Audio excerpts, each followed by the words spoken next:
Thank you, Mr Temporary Speaker. Mr Temporary Speaker, I rise to raise a matter of grave concern to everyone in my community. Today we've heard the news that the Minister for Finance, Property and Services, Victor Dominello, has cut some 34 or 35 new jobs again out of Maitland. So we've already had a campaign that was undertaken by myself and a councillor from Lithgow to fight against 50 jobs that were slated to be cut, 25 from Maitland and 25 from Lithgow, from the Office of State Revenue.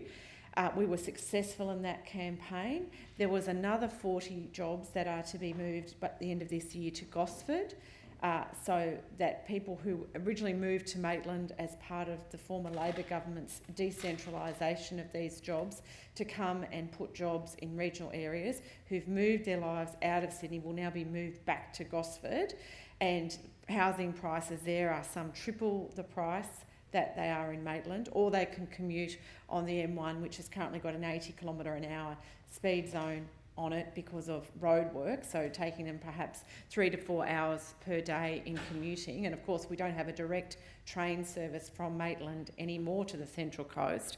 So with all of these problems that our community have already had to fight through, the news that some 34 staff will lose their job, or made redundant, sacked from this office, is just devastating to our community. The state government and the Maitland City Council have they've poured money into the levy bank in Maitland to make that a new, vibrant area for our community.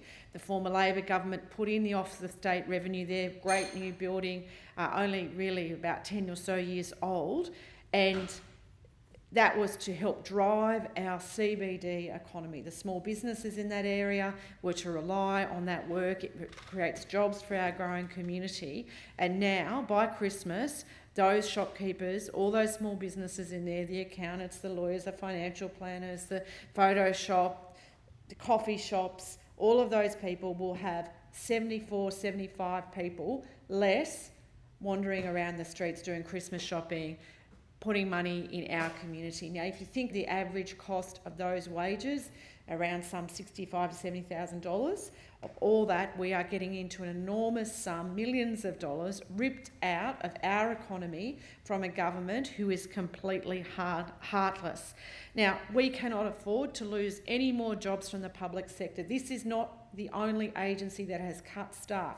We've seen the Crown Lands Department has cut some 11 staff out of its building. In fact, it's reduced its workforce so much that they're actually moved out of the building and now they're in with industry.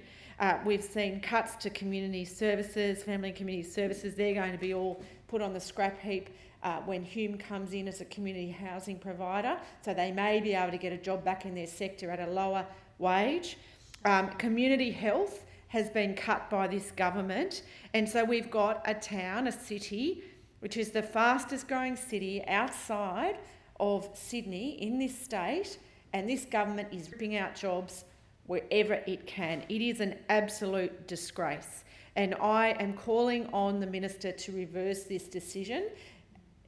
I asked him, I said, what about these 40 jobs going to Gosford? Why are none of those being lost in your organisation of your organisation? That was an election promise. Well, I tell you what, Mr Temporary Speaker, I did not see the former candidate for the Liberal Party in Maitland stand up before my community and say that they had plans to rip 100 jobs that they've tried to rip out of our community. Now, we've saved 25 of those jobs, but now we've got another 34, 35 to come out today. And how were those staff advised of that? Was there any consultation with the union? No.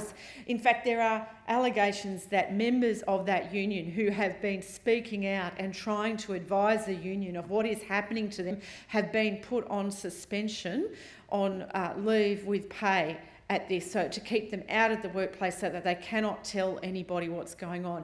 It is an absolute disgrace. It is a disrespect to those workers, and it is an economic vandalism of a regional economy in our community that this government should be ashamed of, and they should reverse it. Thank you, Private.